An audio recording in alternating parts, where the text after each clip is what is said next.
welcome to Recall the Midwife.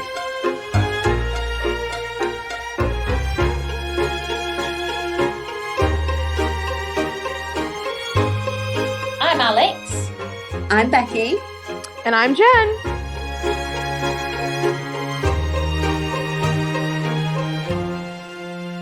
Welcome back. And in the first episode, we were introduced to Poplar and the nuns of St. Raymond Donatus. We met new midwife, Jenny Lee. And in the next episode, we're going to meet trainee midwife, Camilla Fortescue Chumley Brown.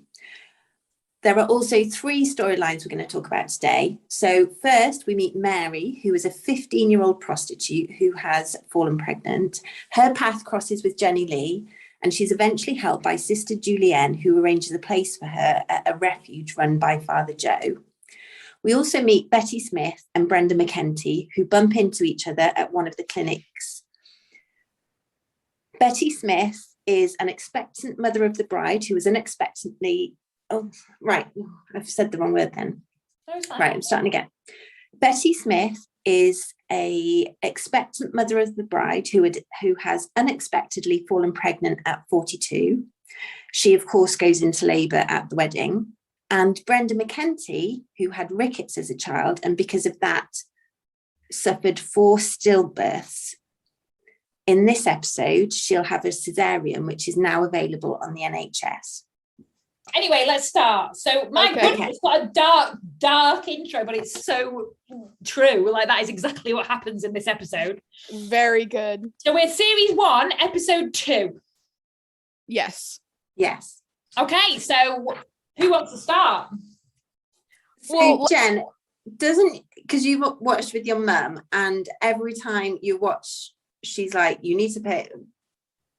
When you tell us that, she says you need to pay attention to this person, and Mary is one of those people. Yes. My mom, one of her favorite things is to both self-spoil and spoil for others. And she loves to like predict things really loudly when we're watching TV together in the hopes that, she can, say what's going to happen in the show. But obviously my mom is a super fan. She's seen every single episode pretty much twice, if not more at this point. And so throughout watching this together, me for the first time and her for, on a repeat, she will often be like, she'll like poke me in the arm and she'll be like, okay, remember this person. And she did that with Mary. So Mary is going to appear later on. But to be honest with you, this first appearance is such a tough storyline. And again, Call the Midwife just doesn't shy away from any of the more challenging. It's dark. Yeah, really dark. Really, really dark. I mean, and it was kind of unclear at first what was really happening to Mary, but basically she picks up a John in an alleyway of Poplar, and then she takes him back to this. I couldn't figure it out at first, but it's basically just with a brothel. And then he pays for sex and leaves, and you kind of find out that there's a man there who is, she feels very affectionate towards, He's basically groomed her. Well, he's a pimp, yeah. Because also, she's underage as well. So this is actually, if you think about it, for like a primetime BBC thing on a Sunday night that's supposed to be like all lovely for people to watch, this is actually really dark and bleak. Yeah. She thinks that he loves her, but he's obviously using her.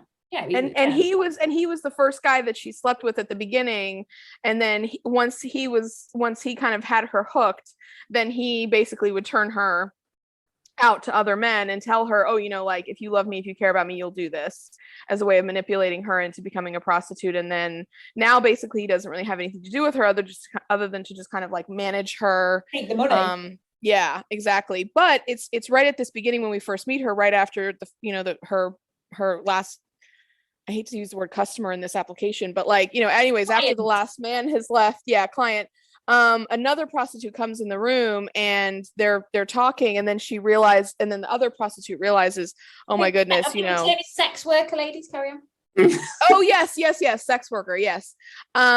She says, oh my gosh, Mary, you're pregnant. And then the camera pans down and you see her belly and everything, and all of a sudden it's like, well, we have a really big problem on our hands. What's going to happen here? So that's kind of the intersection of when she goes to the clinic and meets Jenny, isn't it?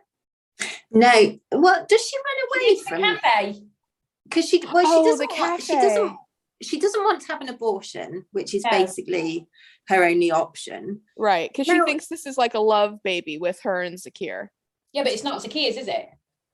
Now, here I've got, she doesn't know whose it is, but I've got a question for you. She has a £5 note and she hasn't eaten, and she bumps into Jenny, and she asks Jenny if she'll go into the cafe and change this £5 note for her. Yeah. Jenny notices that she's pregnant and offers to go in with her. Now, did she steal that £5 note? I'm guessing that she stole it from the brothel, or that was her, like, that was all she had kind of thing from the brothel. Like, do you know what I mean? Right. Now, trivia, because I was wondering how much £5 is worth in today's money, and it's about £130. That would be an expensive lunch, a pie, wouldn't it? Yeah. Okay, Bex, I'm so glad you did that, because literally that was my question in my brain. It was like, how do we get to £5? Because this is also a time in British history where you guys are still using like shillings and crowns and all that kind of money too. Which is you guys, like Britain, like we didn't. We were born. Yeah, we're completely not you personally, but like I mean, like this is I don't want to even like give a hint of how old we all are, but I mean, this is like maybe like your parents as kids would have had this, right? Or would they have hint, we're nearly the age that that Betty Smith was when she was having her child, which was so ashamed of it, and I was like, oh my god. Yeah, and by the way, like the idea of me being the mother to a woman who's also ready to get married is just like just like, kill me now on that. They were like, oh my god, what a shame, 42. I was like, what? Sorry, what? That did make me worry. Also, just what, that note you were talking about, want to watch here, make sure you listen out for that. Yeah. The bit so the reason that Jenny was out in her 4 underskirts going to the cafe was she was going to a concert by Rachmaninoff. Now, Rachmaninoff, just remember this for Jenny in the future. That's all I'm saying. That's all I'm saying. We're only on episode 2, series 1. Okay. And as another small detail, I love that spoiler, but just for a quick second, can we just talk about how large that £5 note was, like as a physical object? That was like, you're just jealous that we had better money than you, better language, better everything. Carry on. Even in today's money, when would you ever have cause to spend £130 in one note? Well, when I'm buying champagne. Yeah, I was gonna say, with inflation in America the way it is right now, I could see £130 lunch coming down the road very quickly. But here's hoping it doesn't. My God. Or heating bill, half your heating bill. Yeah, really. But so Jenny helps her, uses her sixth sense to realize she's pregnant, and that's how they get connected. And then from then on, this is kind of Jenny's pet project basically. So it's she's got to figure out how to navigate. What really annoyed me about this scene, so obviously they went to the cafe and she was like, yeah, but you're supposed to help people like me, and she's like, oh, go on then, and you talk me around. So then she goes back to Nanata's house with her, because obviously she had nowhere to take her. That it was night time, she couldn't ring up a shelter or whatever because it was 1957. So she stays at Nanata's house for the night, and that's fine, right? But Jenny just is like, oh, I don't want to wake the nuns or anything because they get up dead early. You just go to sleep here and we'll sort it in the morning. Fine, right? But then Chummy is sewing. We'll go back to that in a minute. But Chummy's just sewing in the kitchen or whatever. And she's just like, oh, hi, night. Doesn't say, oh, by the way, there's this Irish girl who's pregnant and she's probably, she's in the kitchen. Just in case you see it, that might be a bit awkward. Just to let you know. She's just like, night. Chummy's like, night. Should we take a quick detour to talk about Chummy and like where she came from and all that, because this is our first time we meet. We should finish Mary first, because I want to talk about the priest. Okay, Father Joe. Right. Am I the only one who? Father Joe is very kind. He runs a refuge and is used to meeting girls like Mary, and I weirdly found him really attractive. I think it's because he was so kind and understanding. You know what? I'm here for Father Joe with you, Bex. I'll go in on that. I literally wrote "priest is so good!" ! In my notes. I liked his voice, but I tell you what, I do not agree with him on. Like, I'm all about him helping the women and all the young girls and all this, and I think it's great that he's into God and all that. Yeah. But I do not agree with his controversial opinions on fig rolls. apple wrapped in a doormat. Fig rolls are lush. I'm sorry, Priest Joe, Father Joe, whatever your name is. I'm sorry, but fig rolls are god tier. Carry on. Well, you know what? No one's perfect. Okay. Father Joe does a lot of good in this world, but it's all balancing acts.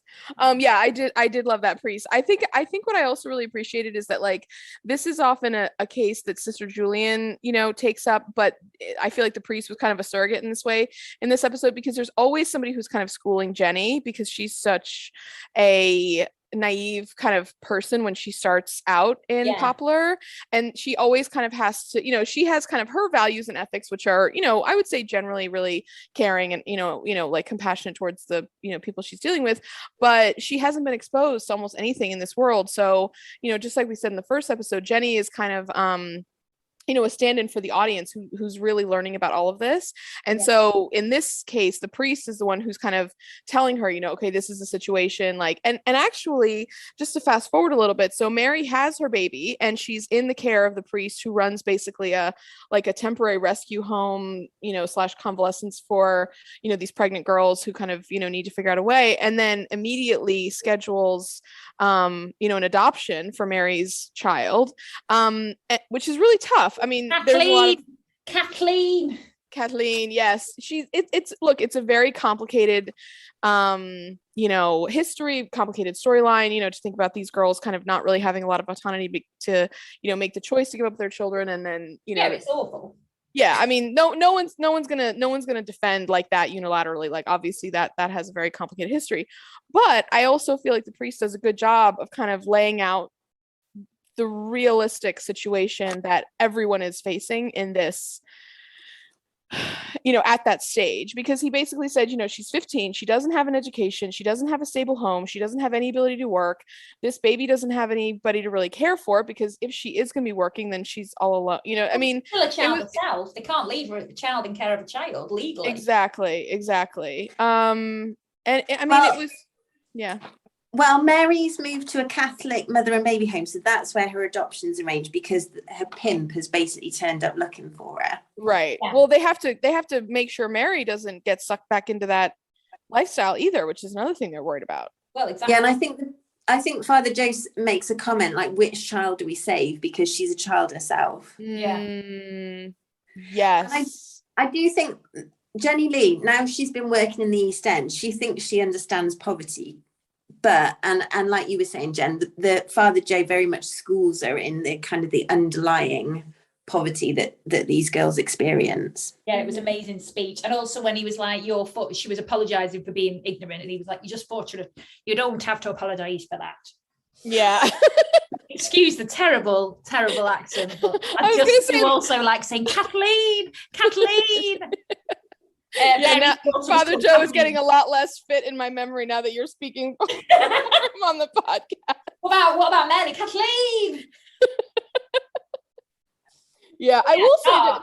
Yeah, there was something really. Yeah, I was really connecting with that priest, especially. So anyway, on to Mary. So basically, Mary basically is coming up. Spoiler alert, she's coming up in the episode, so yes, so she's one to watch. But basically the way we leave her at the end of the episode is that her baby is placed safely in adoption. She's kind of given a safe option to be able to go and be cared for as well, and Jenny kind of has to reconcile both complicated feelings but hopefully a good future. We don't know what's going to come yet, but we do. And I think while we kind of wrap up the Mary storyline, there was one thing which I thought was really powerful, which was when Father Joe was first talking to Mary, he says to her, there's no shame in it, and Mary replies, well, there isn't for the men. And I just thought that was so true, very true. Yeah. Yes. You know what, okay, we'll have to talk about this in a bigger way later on, but the subtle but powerful feminism of the show, never to be denied. Never to be denied. Okay, like if you didn't think that women knew what was going on back in this time period, and that no, all these women know what's up. They they're clear on what's happening. Okay, so should we move to a more lighthearted storyline? Chummy. Oh, we love Chummy. Oh, okay. So Chummy shows up, and Hang on, let's see. Chummy is Miranda Hart, and obviously Miranda Hart wasn't normally an actress; she was a comedian in the UK. Okay. I just didn't really know what to expect from her, but oh my god, she was amazing. She's such a good actress in this. Yeah, she is. She's perfect. So I'm assuming these women, anyways, it's never really explained on the show, but these women get hired. They show up at Nanata's house to serve as midwives. Chummy does the same. She comes, and Bex, you actually said something really funny to me about when Chummy and Jenny first meet each other, and Chummy's putting on the uniform. Yeah, so Chummy basically is very privileged. She's come from boarding school. She's getting changed into a uniform, and Jenny Lee, who does seem quite upper class, is really prudish around her. Like, she feels really awkward and looks away when Chummy's getting changed. But I just thought, Jenny Lee, you look at vaginas all day, every day. Why do you feel awkward when she's literally got the biggest undergarments on? You can't see anything. Yeah, maybe that's how offensive it is. Maybe that's how awful she finds the look of Chummy. Yeah, this show is so progressive, but seeing a woman who's a size 18 in 1957 is just unbearable. Yeah, really, my God. Well, and you know, I mean, to your point, Al, earlier about Chummy having to sew her clothes, I did not really put this together until definitely much later. But Chummy essentially has to make everything she owns. She has to sew all of her own clothes. Because there's really no clothes that she can buy that will fit her, because now, okay, she is definitely at least 6 feet tall. I mean, she describes herself as a Longshanks. I love that. Yeah. Well, and it was really funny too, because she's definitely the kind of upper crust British aristocrat where, total privilege and all that, but yet definitely also just the subject of the most brutal making fun of by her family and private schools and everything. Well, not just them, that Betty Smith, the 42-year-old geriatric mother, was oh, look at the size of her, she could pull a dray, it's just a brewer's dray.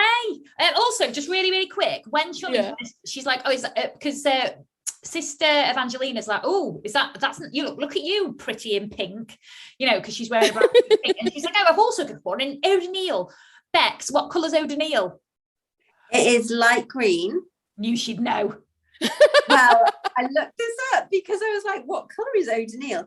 O'Donnell is translated water of the Nile, and it's a light green colour. Well, I'm not gonna lie, I did think you would actually know automatically, but well done on doing the thing. But anyway, when she's getting changed and they show her the cross, they show her holding her cross and the cross on the wall. Right. I think at first you're thinking, oh, she wants to become a nun. And then, you thought that? I didn't think that, but I did when I first watched it. And then they were talking about the fact that she was doing needlework, and basically Sister Evangelina just absolutely dismisses her completely. And then she can't ride a bike. So then Sister Evangelina just basically she's just a albatross around our necks.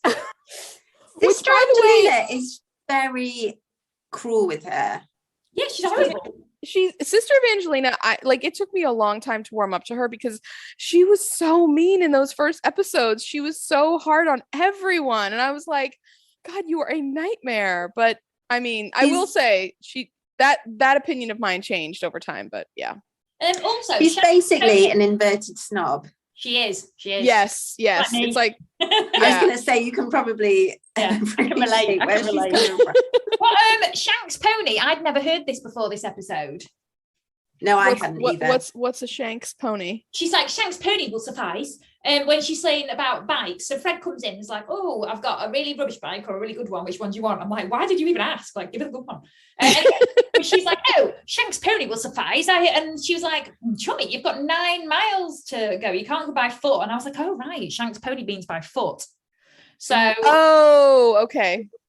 I've no idea where it. In fact, let's Google it. But yeah, Shank's pony is basically one's own legs, because where she describes herself as a long shanks, she's basically long legs. Yeah. Oh, okay. See, this is helpful actually, because I'm gonna hopefully think that not all of our listeners are gonna know all of these references the way that I probably wouldn't know some of these references. So yeah, I'm glad we have some little mini explainers here. So anyway, Chummy is so lovely. Oh, sorry. Yeah. Oh, wait, can I just have another quick aside? This is another like arm poking spoiler moment for my mom, but it's nothing really happens. I can't remember if there's anything really specific that happens in this episode, but the girls either do like bike past or walk past or somehow get visited. I don't remember. Do you know where I'm going with this? Peter. The Officer Noakes that comes through. Yeah, Peter. Yeah, my mom was like, "Oh, do you see that officer right there? Do you see him? Okay, make sure you remember him. He's gonna come back later." Well, I like the way they showed her teaching. They showed her being taught how to ride a bike by the ever patient Trixie and what's the little one called? Oh, Susan. No. Cynthia. Oh my goodness, I do apologize, Cynthia.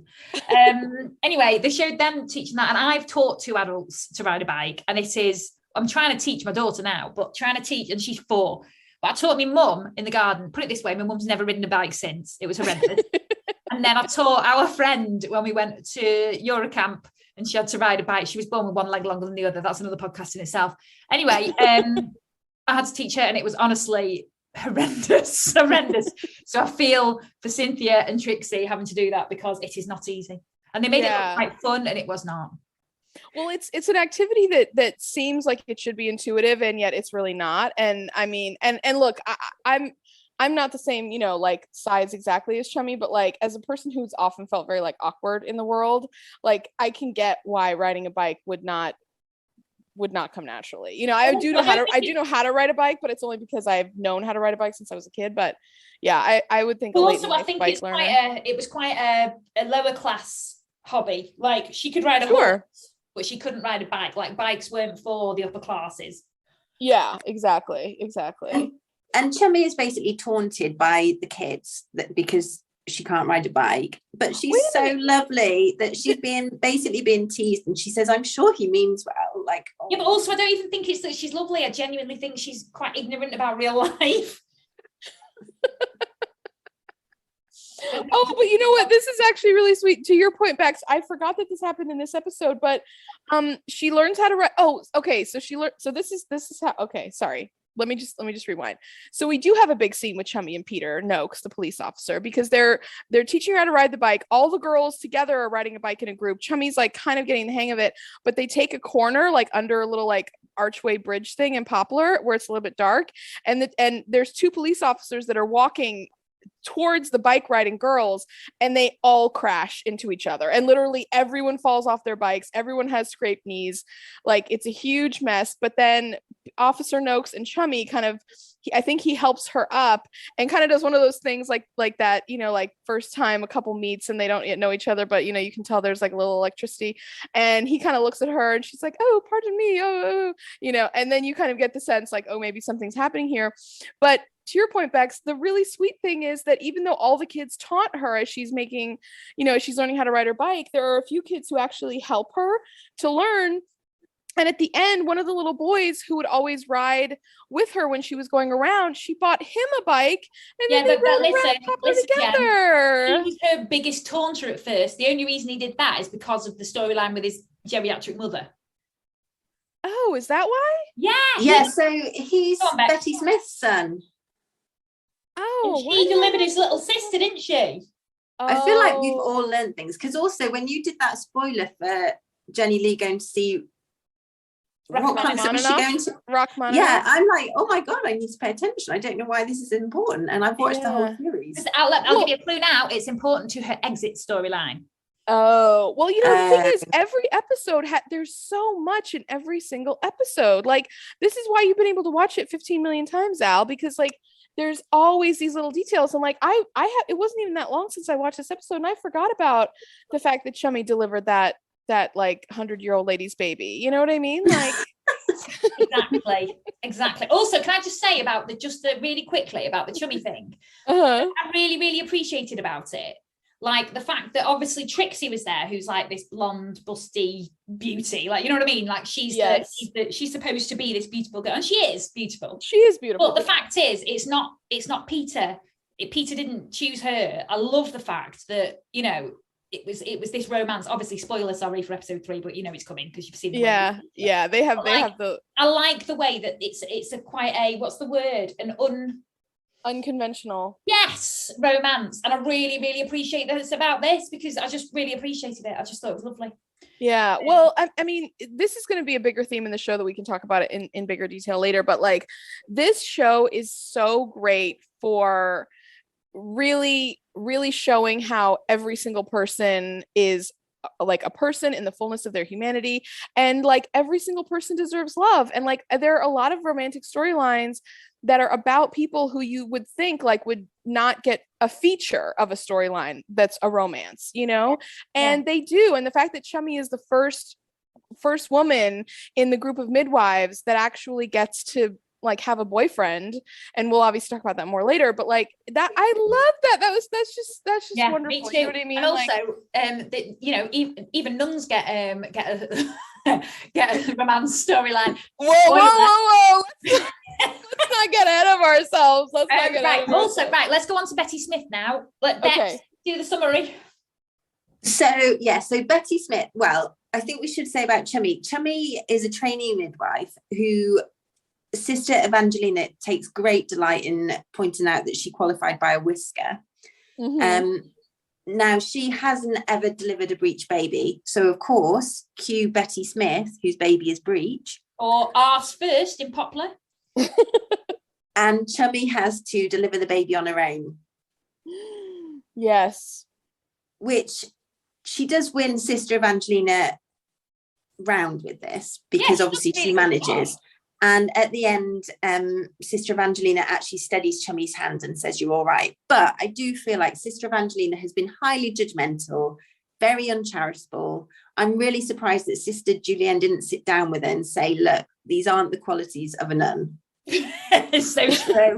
Listen, if Sister Julienne's supposed to sit down with anybody, she should sit down with Sister Monica Joan, because that's all I'll say about this episode. She's just Sister Evangeline is really, really tough. Yeah. So coming back to, I don't know what the little boy was called, but that's Betty Smith's son. So because Chummy obviously delivered the baby, she bought him a bike. Yeah, and now the breech he was baby, protective of her then because she delivered his little sister. Right. And then he would make fun of her and wouldn't let anybody else make fun of her as well. So in terms of the two kind of like, you know, more quote normal pregnancy storylines in this one, the breech baby is kind of that, but then the breech baby, the mother who has the breech baby is friends with the older lady who has rickets that's trying to have her first baby born to term.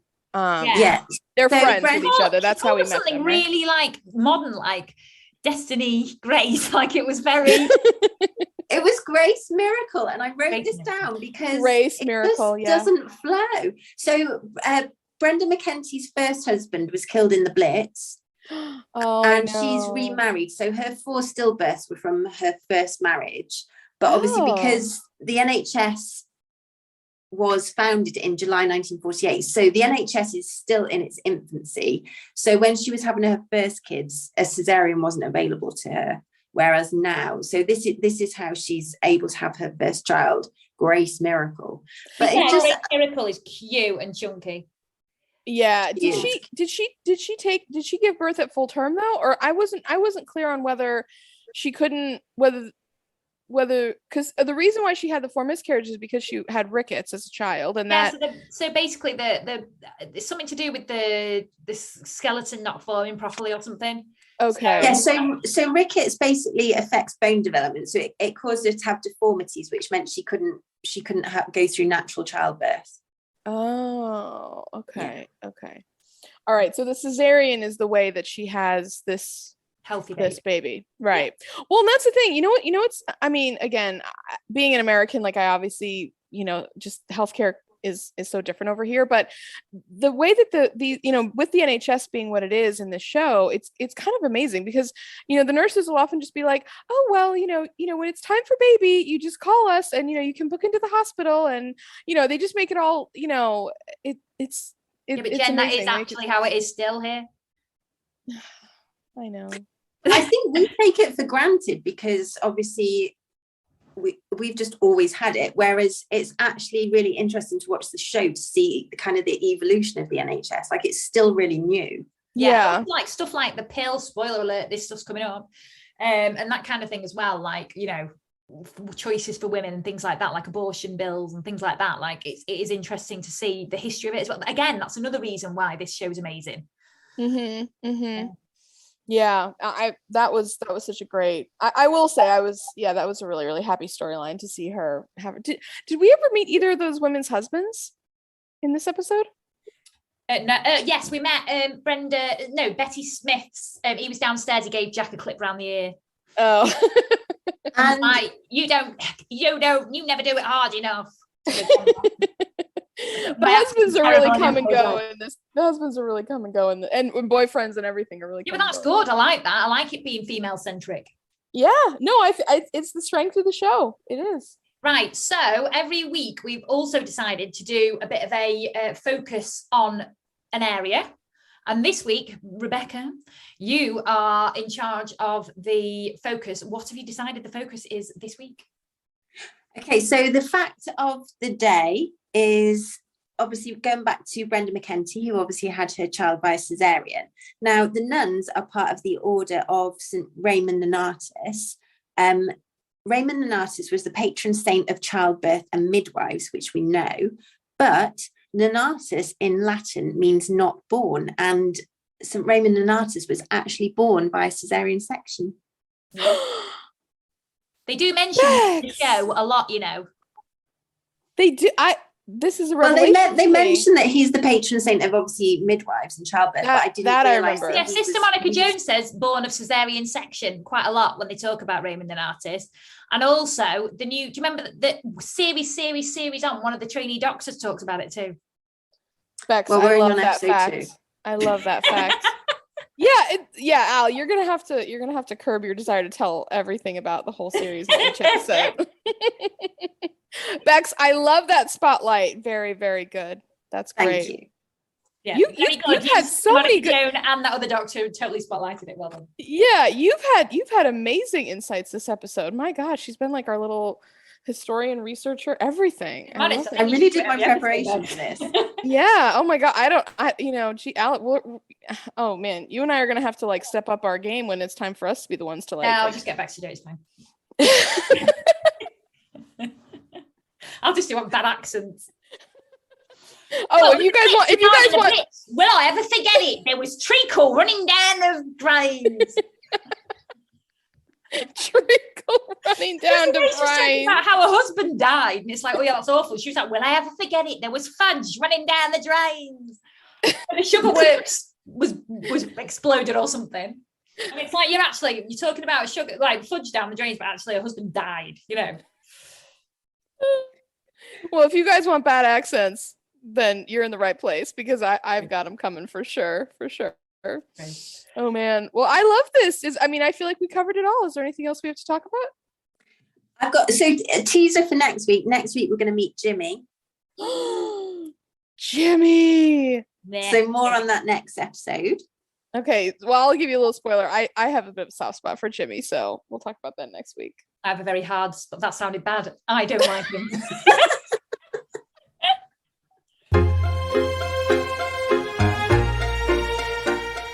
Well, thank you very much for listening, if you've actually managed to get this far with my terrible accent. Yes, we've had a really fun time. We hope you have as well, and we can't wait to see you next week. See you next week. Bye. Bye.